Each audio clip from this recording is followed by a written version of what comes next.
पाकिस्तान में ख़वातीन टिकटॉकर्स के ख़िलाफ़ एक पुरतशद्दुद वाक़यात की, इवन उनके मर्डर्स की एक लहर इस वक्त हम देख रहे हैं। चाहे वो घोटकी का सुमेरा जो राजपूत हैं, 2 दिन पहले का ये वाक़या है, उनका कत्ल हो, उनका मर्डर हो, या इस्लामाबाद की सना यूसुफ हो, या कोयटा की हिरा अनवर हो, या जेहलम की इंसा साजिद, या फिर गुजरात की सबा अफजल। ये पिछले 1 आध साल में हम देख रहे हैं कि बहुत इस तरह के पुरतशद्दुद वाक़यात में बड़ा इजाफा हुआ। इसकी वजह क्या है? इसकी वजह क्या है? बहुत सी जगहों पे ऑनर किलिंग जो है वो भी इसमें कही जा रही है। फिर दूसरा, हमारे यहाँ कंटेंट, ऐसा क्या कंटेंट होता है जिसकी वजह से ये ख़वातीन जो है इस शिकार की भेंट चढ़ती हैं। इस तमाम चीज़ों का हम जायज़ा लेंगे। इस वक्त हमारे साथ मौजूद हैं प्रोफेसर डॉक्टर जावेद इकबाल, जो कि सोशल मीडिया इन्फ्लुएंसर हैं, मोटिवेशनल स्पीकर हैं। डॉक्टर साहब, बहुत शुक्रिया आपके वक्त का।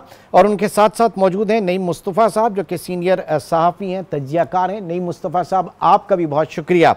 डॉक्टर साहब, आपकी तरफ आते हैं। सबसे पहले ये फरमाइएगा कि किस तरह से आप एनालाइज करते हैं इस तरह की खबरों को देखकर? टिकटॉक जो है वो दुनिया भर में एक बड़ा पॉजिटिव प्लेटफॉर्म समझा जाता है, लेकिन पाकिस्तान में इस तरह की चीजें नजर नहीं आती। जी, बहुत बहुत शुक्रिया। देखिए, ये सोशल मीडिया एक टूल है, और जब भी कोई नया टूल इजाद होता है तो वो फ़ायदे के लिए होता है, और उसमें बहुत सारे फ़ायदे होते हैं। इसी तरीके से ये जितना भी आप फेसबुक देखते हैं, यूट्यूब देखते हैं, इस टूल को अगर हम बहुत अच्छे तरीके से इस्तेमाल करें तो इससे बहुत ज़्यादा ग्रोथ हो सकती है, इल्म में इजाफा हो सकता है, लोगों को स्किल सिखाई जा सकती है, लोगों के बिजनेस बढ़ सकते हैं और लोगों के बड़े हैं।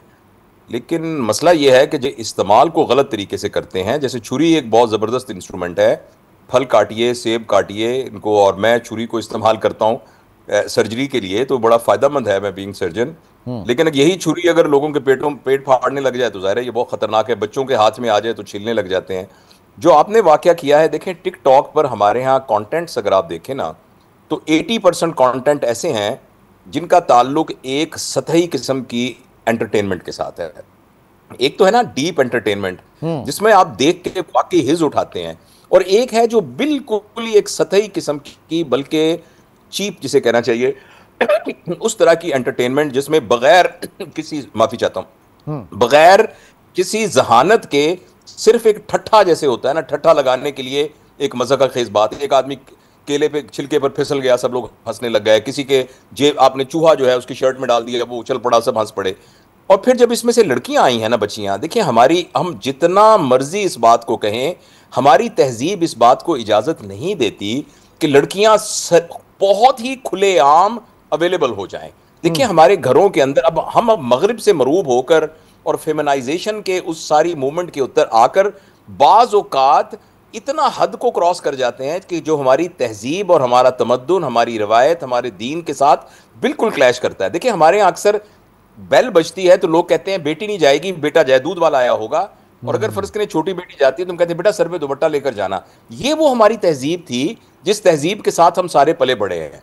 लेकिन जब हमारी बच्चियां बिल्कुल एक्सपोज हो जाएंगी और एक्सपोज होकर उस तरह से पब्लिकली अवेलेबल होंगी, और मतलब मैं बहुत ही डर के ये बात कर रहा हूं, उनका जिस्म, उनके लिबास का पहनना, और फिर जो गुफ्तगू वो की जा रही है, तो उस सारे में वो बेचारी वल्नरेबल हो जाती हैं, और वो फिर जो है ना एक रिस्क में आ जाती हैं। अच्छा, अब एक बात लोग जरूर सवाल करते हैं कि लड़कियों को ही आखिर क्यों, लड़के क्यों नहीं? हाँ, लड़के भी वल्नरेबल हो जाते हैं, मैं ये दोनों के लिए कह रहा हूं। लेकिन चूंकि हम इस बात लड़कियों की कर रहे हैं, तो लिहाजा खुदा ना खास्ता मैं कोई जेंडर डिस्क्रिमिनेशन नहीं कर रहा। लड़का भी इस तरह की हरकत करेगा तो वो भी वल्नरेबल होगा, लेकिन लड़कियां ज्यादा कीमती हैं, वो ज्यादा नाजुक हैं, और हमारे यहाँ मेल की तरबियत नहीं हुई। हमें इस बात का इतराफ करना पड़ेगा कि हमारे घरों में, इदारों में मेल की जो साइकोसेक्सुअल ट्रेनिंग है वो नहीं हुई। अभी भी ये बात गलत है, लेकिन अभी भी हम औरत को ऑब्जेक्टिफाई करते हैं, और हमारे इदारे, हमारे मीडिया, हमारे सारे ये औरत को ऑब्जेक्ट बनाकर बड़े बड़े बिल बोर्ड्स पर, चौकों पे, यानी सीमेंट बेचने के लिए औरतों के इश्तिहारों को लगा देते हैं, घर बेचने के लिए औरतों की शक्लों को, और उनकी शक्लों की बुनियाद पर और उनके जिस्म के खद्दोखाल की बुनियाद पर बेचते हैं। तो ऐसी सूरत में ये बच्चियां जो हैं ये वल्नरेबल हो जाती हैं, और फिर ये नुकसान होता है। ठीक है। नहीं, मुस्तफ़ा साहब, आप किस तरह से एनालाइज करते हैं इन तमाम इस रुझान को लेकर, इस पर्टिकुलर रुझान को लेकर? मुस्तफ़ा साहब, बहुत शुक्रिया डॉक्टर जावेद साहब की बात तो बिल्कुल दुरुस्त है। आज़ादी का मफहूम गलत ले लिया है, ये बुनियादी बात है। दूसरी बात ये है कि हमें गुनाह और सवाब, कानून और कानून शिकनी, इखलाकियात और बदअखलाकी, बदतमीजी, इनमें फ़र्क कोई नहीं रखा हमने। ये आहिस्ता आहिस्ता तफरीक खत्म हो रही है। और एक और वजह उसकी ये है कि हमने ये जो हमारा ख़ानदानी निज़ाम था ना, ये बड़ा मरबूत था, बड़ा सिस्टमाइज था। पूरी दुनिया में इसकी मिसालें दी जाती थी कि पाकिस्तान में या बरे सगीर पूरे में उससे पहले, क़याम पाकिस्तान से कबल, ये एक ऐसा मरबूत ख़ानदानी निज़ाम था। माशरती तौर पे हम इतने मुज्तमे थे कि हमसाये को हमसाये का इल्म था, मोहल्लेदार जो है एक दूसरे को जानते थे, लेन देन, इखलाकियात, रसूम व रवाज, ये सारी इकट्ठी थी हमारी। एक तो बदकिस्मती से हमने वो निज़ाम जो है ना, वो दानिस्ता डेलिबरेटली, मैं कह रहा हूँ कि डेलिबरेटली वो तबाह किया गया। एक तो ये है। दूसरा ये है कि आज से मतलब 40 साल पहले जब हमने प्रोफेशन ज्वाइन किया, तो उस वक्त ये इत्तलात आती थी कि बच्चियाँ घर से भागी और घर से भाग के उन्होंने दारुल अमान में पनाह ले ली। दाता दरबार जो है वहाँ उसके सामने एक पनाहगाह थी, वहाँ चले जाती थी। फिर ये था कि दारुल कफाला था, बुजुर्ग औरतें वहाँ चले। अब वो जो है ना, जब आया कोरोना के दिनों में, वो घर में तो हम कैद हो गए, लेकिन उसका नुकसान हमें ये हुआ कि घर में जो बच्चे बच्चियाँ मोबाइल से, कंप्यूटर से खेलते थे, हाँ। उन लोगों को कंपनियों ने कहा कि अपने घर की वीडियो जो है वो आप डालें और हम आपको पेमेंट करेंगे। उन बच्चों ने पहले वीडियो डालनी शुरू की किचन की, फिर उन्होंने कहा वॉशरूम में भी डाल दें, वो भी डाल दें। उनका बेडरूम का भी बना दें, वो भी बना दें। उन्होंने कहा पल्लू सिरक रहा है, थोड़ा सा आगे कर लें। उन्होंने कहा चेहरा आपका साफ दिखाई नहीं दे रहा, आप दुपट्टा उतार दें, चादर उतार दें। अब बच्चियों से फिर ये कहा कि बेटे बात सुनो, सारी बहनें भाई मामा को भी बुला लो, मामा भी आगे, खाला भी को बुला लो। वो सबको बुला के वीडियो जो है वो आहिस्ता आहिस्ता डालनी शुरू की, और वो वीडियो का एक तो इनकम का सोर्स बना। दूसरा ये है कि बच्चियों में, खास बिलखुसूस बच्चियों में कह रहा हूँ, ये शौक पैदा हो गया कि वो आहिस्ता आहिस्ता फर्क तमीज भूल गई कि घर अंदर और बाहर की तमीज क्या है, एक बात। दूसरी बात ये है कि उनको ये फर्क नहीं रहा कि शर्मो हया औरत का जो है ना वो जेवर है। वो जो कहते हैं ना ऑर्नामेंट, आप न पहने जेवरात, लेकिन शर्मो हया का जेवर थाम लें। अब ये आज़ादी जो है कि बच्चियों ने, घर की खवातीन ने जो है वो जो इब्तिदा हुई है ना, वो यहाँ से हुई है कि हमने जो चाकू छुरी का इस्तेमाल है वो सब्जी और फ्रूट की बजाय, बिल्कुल ठीक कह रहे हैं डॉक्टर साहब, कि आज़ादी का इस्तेमाल जो है वो शौहरों का, भाइयों का, फ्रेंड्स का गला काटने के लिए इस्तेमाल कर लिया। फिर मर्दों ने क्या किया कि मर्दों ने हाथ जो है वो अपने कंप्यूटर के लिए, अपने कलम से तहरीर के लिए बजाय, उसकी बजाय वो मैं जरा ये पॉइंट रखता हूं, क्योंकि डॉक्टर साहब ने अभी बात की थी कि मर्दों की तरबियत नहीं हुई। इन तमाम खवातीन के पीछे इनको कत्ल करने वाले कहीं ना कहीं वो बात से भाई एक केस किए गए जिसमें बहन ने बहन को मार दिया, बाकी सब जो है वो मर्दों ने किए। एक तो उनकी तरबियत, फिर दूसरी डॉक्टर साहब एक और चीज़ जो अभी नईम साहब ने भी कहा कि पिछले ज़माने में गए वक्तों में दाता दरबार, दारुल अमान और ऐसे में बड़ी खवातीन जो घर से बच्चियाँ भागती थी, उसमें एक बड़ी तादाद उनकी भी होती थी जो शोबिज़ या फिल्म इंडस्ट्री ज्वाइन करना चाहती थी। अब ये जो टिकटॉक का जो प्लेटफॉर्म है, उन्हें कितना मुअस्सर मिला, या उस बफर को कितना उनके लिए, उनका काम कितना आसान हुआ कि घर बैठ के अगर वो फेम हो जाती हैं, वो होना चाहे। जी सर, डॉक्टर साहब। देखिए, जो स्ट्रक्चर्ड किस्म का शो बिज था, सॉरी ये भावलपुर में आंधी आ रही है तेज, तो वो छत पे कुछ चीज गिरी है, ये शोर उसकी वजह से हुआ है। अच्छा खैर, तो देखिए जो मैं अर्ज कर रहा हूं कि ये जो फिल्म इंडस्ट्री में जो जाती थी खवातीन या जो हजरात जाते थे, तो फिल्म में तो एक स्ट्रक्चर्ड सिस्टम है ना, और उसमें एक सेंसर भी होता है कि क्या हो सकता है, क्या नहीं हो सकता, क्या उसकी लिमिटेशन है, क्या उसकी लिमिटेशन नहीं है। पसे पर्दा जो मर्जी हो, मगर पर्दे पर तो ये सब कुछ नहीं होता था ना।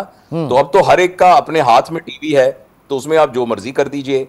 और दूसरी बात यह है कि यहां मैं बहुत जरूरी तौर पर यह अर्ज करना चाहता हूं कि जो हमारे वालिदैन है ना, उन्होंने बच्चों पर से तवज्जो हटा दी है।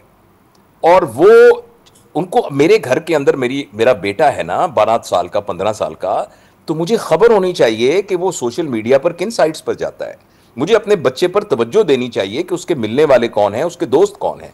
इसी तरह बच्चियों के बारे में पता होना चाहिए कि ये बच्चियां कहां जा रही हैं, कहां रह रही हैं, किन के पास जा रही हैं, इनके दोस्त कौन हैं। और इस बात को फख्र से बयान करना कि मेरी बेटी तो घर का सारा खर्चा जो है वो टिकटॉक पे उठा लेती है, मगर ये भी तो देखिए ना कि उस टिकटॉक पर हो क्या रहा है। तो यहां मैं जो एक बहुत बड़ी कोताही समझता हूं, दो बातें सिर्फ अर्ज करूंगा। एक तो यह कि वालिदैन की तरफ से बच्चों की तरबियत के सिलसिले में इंतहा दर्जे की कोताही है, और बच्चों को सिर्फ पैसा कमाने की एक मशीन बना दें ही हमारे ख्याल में बच्चों की जबरदस्त किस्म की तरबियत है। यानी मेरा बच्चा अगर 1 लाख रुपए महीना कमाता है तो मैं कहता हूं माशाल्लाह ये मेरा बच्चा तो सेट हो गया। हमें यह नहीं पता कि सिर्फ पैसा कमाने के अलावा जिंदगी की और जो जहतें हैं उन जहतों में यह बच्चा किस तरह से चल रहा है, और बच्चियों के सिलसिले में तो यह बहुत ज्यादा है। और दूसरा जो बात आपने भी इशारा किया, हमारे दूसरे दोस्त उन्होंने भी बड़ा कि जो हमारे लड़के हैं ना, हम हया का पर्दा, तमीज, ये सारी चीजें औरतों से एक्सपेक्ट करते हैं और ये करनी भी चाहिए, उनको सिखाना भी चाहिए, लेकिन हमें अपने लड़कों की भी तरबियत करनी चाहिए। मेरे ख्याल में हर माँ बाप के ये जिम्मे है कि अगर उनके घर में 2 बेटे हैं ना, उन 2 बेटों की को ये बात सिखा दें कि औरत की इज्जत घर से बाहर करना बहसीते औरत उनकी जिम्मेदारी है, तो बहुत मुआशरे के प्रॉब्लम खराब हो जाएंगे। और इसमें बहुत ज्यादा दखल हमारे मीडिया का है, बहुत ज्यादा दखल हमारी ये जो एडवर्टीजमेंट की इंडस्ट्री है इसका बहुत ज्यादा है, जिसकी वजह से हमने औरत को ऑब्जेक्टिफाई किया हुआ है, उसको एक कमोडिटी, एक ऑब्जेक्ट बना के पेश किया हुआ है। नहीं मुस्तफ़ा साहब, ये जो आजकल हम अभी चूंकि पेरेंटिंग की भी बात हुई और उस पर मैं इसको रिलेट करना चाहूँगा कि जो हमारे इन्फेंट्स हैं, छोटे बच्चे हैं बिल्कुल, उनको जो वालिदैन बिलखुसूस माएँ जो उनको मोबाइल दे देती हैं और उसके बाद एक कोने में उनको बिठा देती हैं, उनका स्क्रीन टाइम यकीनन आगे चल के यही वाली सी चीज़ें, और हम उस पर फ़ख्र करते हैं कि हमारा बच्चा जो है बड़ा वो टैक सेवी है और मोबाइल जो है वो हर चीज़ यूज़ कर लेता है, तो हम वही, यही शायद हमारी पहली कोताही है। मुस्तफ़ा साहब देखें, बात यह है कि ये एक, मैं समझता हूं कि मुआशरती अलमिया है, ये ऐसा सोसाइटी डालमा है जिसमें सिर्फ मैं, आप, मीडिया, 2, 4, 5 अफराद कसूरवार नहीं है, ये पूरे के पूरा मुआशरा जो है ना इसमें इन्वॉल्व है और हर एक की अपनी जिम्मेदारी है। अब आप कराची की अपनी मिसाल ले लीजिए कि मुस्तफ़ा आमिर का वाक़या जो है कत्ल का, मुस्तफ़ा आमिर के कत्ल में अरमगान और शिराज और साजिद हसन का बेटा, ये सारे लोग जो हैं, अब सबसे पहले आप ये देखें कि 3-3.5 साल से काम चल रहा था एक घर के एक कमरे में, हमसाये को इल्म नहीं था कि हमसाया कौन है, कौन रहता है यहाँ अरमगान के घर के साथ। मुस्तफ़ा आमिर के घर वालों को नहीं पता था कि मुस्तफ़ा आमिर दिन के ज्यादा बेशतर घंटे कहाँ गुजारता है। शिराज के घर में करोड़ों अरबों रुपए आता था अदाकार फनकार के बेटे के घर में, उनको नहीं पता लगता था कि ये पैसा कहाँ से आ रहा है, उन्होंने पूछा क्यों नहीं। घर में पार्सल आते थे इस्लामाबाद से, बैरून मुल्क से, उन पार्सलों को जांच पड़ताल परख क्यों नहीं की गई उनकी, ये कहाँ से आ रहा है। इसी तरह अब इसके बाद हुमैरा असगर कत्ल होती है, हुमैरा कत्ल हुई, अब हुमैरा के कत्ल में उसके वालिदैन 7-7.5 साल से डिसएसोसिएट थे अपनी बच्ची से, उसकी कॉल में अटेंड करते थे। उससे पहले फनकारा अदाकारा भी इसी तरह फ्लैट में जो है बुजुर्ग खातून जो थी, खालदा रियासत की बहन, बुजुर्ग खातून जो थी वो मुर्दा पाई गई, उनको किसी ने, बच्चे ने फोन नहीं सुना उनका। अब ये जो कत्ल, हुमैरा असगर की हलाकत जो भी है, कत्ल है या खुदकुशी है, जो भी है, वाकयाती तौर पे क्या कहा जा रहा है, सारी चीजें जो सोशली डिसएसोसिएट हो गए एक तरीके से। अच्छा, अब एक और मिसाल, सना यूसुफ कत्ल होती है इस्लामाबाद में। सना यूसुफ के वालिद ने और वालदा ने, वालिदैन और बहन भाइयों ने, उन लोगों ने उसको प्रोटेक्शन दी कि बड़ी बाहया खातून थी, बड़ी नमाजी परहेजगार थी। नूर मुकद्दम की मां ने कहा जी कि मेरी बेटी जो है ना, वो वालिद ने भी कहा मुकद्दम ने कि जी वो पाबंदे सोमो सलात थी। अब आप मुझे ये बताएं, अगर पाबंदे सोमो सलात थे, बच्चे बच्चियां ये सारे जो मैंने तस्करा किया, तो रात के आखिरी पहर वो क्या करने घर से बाहर जाते थे? वेल सर, ये मैं थोड़ा सा इसके ऊपर कमेंट नहीं करना चाहूंगा, मैं, क्योंकि ज़ाहिर है कि अपना दिफा करने के लिए वो तो मौजूद नहीं है, और फिर कहीं ना कहीं ये विक्टिम ब्लेमिंग के उसमें भी आ जाता है, मैं उसमें नहीं पढ़ना चाहूंगा।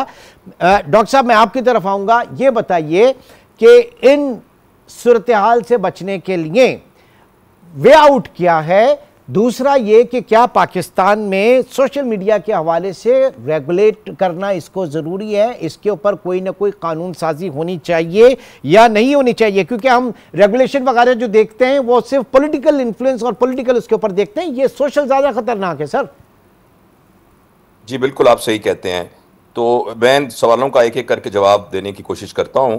देखें, इसके लिए क्या करना चाहिए? इसके लिए एक तो यह है कि जब इस तरह का कोई वाकया होता है तो शॉर्ट टर्म के तौर पर उसकी पूरी तहकीक करनी चाहिए, ताकि हमारे पास ये डाटा आए कि किस किस्म के अवामिल में ये बच्चियां बेचारी जो हैं वल्नरेबल हो जाती हैं और उनको कैसे प्रिवेंट किया जाए। एक तो इस पर प्रॉपर इन्वेस्टिगेट होना चाहिए और पूरी तहकीक होनी चाहिए, एक बात। और दूसरी बात यह है कि इस तरह के वाकयात को बहुत ज्यादा उछाला ना जाए। सारे इन्फ्लुएंसर उस पर वीडियो बनाना शुरू कर देते हैं ताकि उनके फिर आगे और उससे बहुत ही प्रोपोगेट हो जाती है बात। तो इस रुझान को खत्म करना चाहिए। दूसरा, इसका लॉन्ग टर्म हल वही है जिस पर हम यानी आप भी बात कर रहे हैं, हमारे दोस्त साहफी उन्होंने भी बात की, वो ये है कि हम अपने घर में दोबारा से एक तरबियत का निज़ाम और एक खानदान का निज़ाम उसको उस पर तवज्जो दें। देखिए, मेरी अहलिया मेरे 4 बच्चे, लेकिन सरकार की तरफ से गाइडलाइंस और रेगुलेशन। जी सर, जी मैं अर्ज करता हूं। तो एक तो हम जो बॉटम टू टॉप तो है ना, ये वाली बात हम करने की कोशिश करें। हमारे स्कूल के कैरिकुलम्स के अंदर वो चीजें शामिल होनी चाहिए कि किस तरीके से awareness about judicious use of social हमने उसको करना है। इसके अलावा हुकूमत के लेवल पर हमारे पास मॉडल मौजूद हैं। आप देखिए, सऊदी अरब के अंदर जाइए, यूएई के जाइए, व्हाट्सएप के ऊपर आप वीडियो कॉल नहीं कर सकते, ऑडियो कॉल नहीं कर। मुझे रासुल खैमा में एक मेडिकल कॉलेज में उन्होंने के लिए एज अ गेस्ट बुलाया था, तो वहां जाके पता लगा कि जो ही आप उसकी प्रीमिसेस में दाखिल होते हैं तो आपकी सवाए 1-2 साइट के जो एजुकेशनल साइट हैं, आपके कंप्यूटर पे कोई साइट खुल ही नहीं सकती। तो अब तो टेक्नोलॉजी अवेलेबल है, लेकिन मसला ये है ना कि हुकूमत की प्रायोरिटी में ये चीज होनी बहुत जरूरी है। हमारे यहां हुकूमत की प्रायोरिटी में अपनी हुकूमत को बचाना और डिफेंड करना अपने आप को, बस यही एक चीज है जो जिसके लिए मीडिया इस्तेमाल होता है। हुकूमत के जिम्मे है कि इस मीडिया की ताकत, ये मीडिया हुकूमत का है, ये मस्जिदें भी हुकूमत की हैं। शरई तौर पर जितनी मसाजिद हैं वो वक्त के हुक्मरान की तरफ से उसको एजुकेशनल टूल के तौर पर इस्तेमाल किया जाना चाहिए। और एक डिप्टी सेक्रेटरी और सेक्रेटरी लेवल का आदमी डिसाइड कर सकता है कि इस वक्त पूरे पाकिस्तान की मसाजिद में किस मौजू पर इस जुमे को बात होगी, और उस बात को यानी हमने मस्जिद को इस्तेमाल नहीं किया, हमने अपनी जो है प्राइमरी स्कूल को इस्तेमाल नहीं किया, स्कूल के टीचर्स को हमने यानी उसकी कैपेसिटी बिल्डिंग नहीं की कि वो तमाम मैसेजेस जो मुआशरे में जाने चाहें वो हर नमाज के बाद इमाम के मुंह से निकलने चाहिए। वो तमाम मैसेज स्कूल के यानी प्राइम जो होती है असेंबली होती है उसके बाद निकलने चाहिए। तो इस तरीके से नीचे से भी हमें काम करने की जरूरत है और हुकूमत को इस सिलसिले में सीरियस होने की जरूरत है।